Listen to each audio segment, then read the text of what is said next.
এখন সেটা তার ব্যক্তিগত বিষয়, সে কার খবর নিবে না নিবে সেটা তার ব্যক্তিগত বিষয়। এই ব্যাপারে আমি আর জানতেও চাই না, আর জানার চেষ্টাও করি না।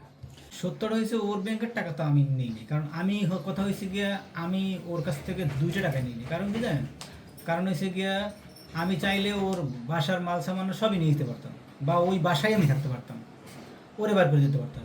কিন্তু দিন শেষে তো আমার একটা ছেলে আছে, আর ছেলেটাকে আমি ভালোবাসি। ছেলেটা মনে করেন, আমার ছেলেটার জীবন চিন্তা করে মনে করেন আমি আসতে বের হয়ে গেছি যে আমার ছেলেটা ভালো থাকুক দিন শেষে। যে মনে করেন আপনার মার কাছে তো হয়তো 2 দিন পরে যাইতে পারবো বা 1 দিন পর। এখন তো নানু বাড়ি থাকলেও মনে করেন ও নানুর থেকে নিয়ে আসে, যখন নিয়ে আসে ওই বাড়িতে ওঠে, আমি আবার যে আমার অফিসে নিয়ে আসি, আমি যে হাঁটি।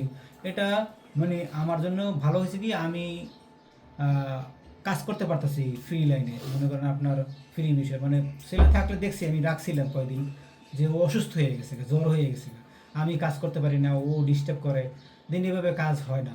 তখনই ডিসিশন নিলাম যে না, ওরা নানুর কাছে দিতে ওখানেই থাকুক, আমি এখান থেকে ফ্রিলি কাজ করতে পারবো। খবর নেই বলতে নেই, ও তো মা না, মার টান তো অবশ্যই আছে। মানুষ মনে করে যে না, মার প্রতি ছেলের প্রতি টান নেই, কিন্তু ছেলের প্রতি টান আছে, খুব ভালোবাসাও আছে। যেমন মনে করেন নারায়ণগঞ্জ যখন থাকে, নারায়ণগঞ্জ থেকে যখন ওর বাড়িতে আসে, তখন তো ওর কাছেই থাকে, ওই যত্ন করে আদর করে।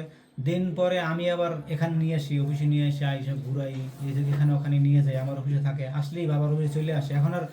এখন আর মনে করেন আপনার বলা লাগে না, আইসে দৌড় দিয়ে চলে আসে, চিনে ফেলাইছে যে বলে একজন নিয়ে আসে।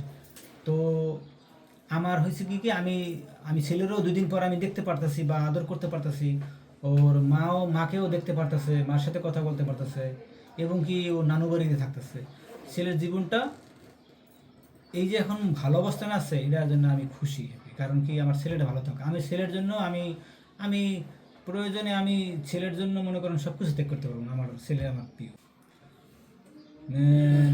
আমার প্রথম প্রথম কথা হয়েছিল, এখন তেমন একটা কথা হয় না।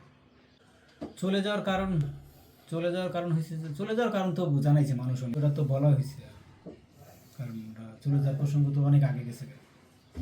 ফিরে যাওয়ার সুযোগ আছে কিনা, মনে করেন আপনার ফিরে যাওয়ার সুযোগ হয়েছে গিয়া, এখন আমি চেষ্টা করতেছি, যদি আমি ওইভাবে মানে আঘাত করি না তারে, যে মনে করেন আঘাত করলে কি হয়েছে, একটা মানুষ যতটা আঘাত পাইছে তার থেকে আরো বেশি আঘাত পাইছে। যখন আমি যখন আসছি তখন তো আর ওপর অত্যাচার করছে অনেক।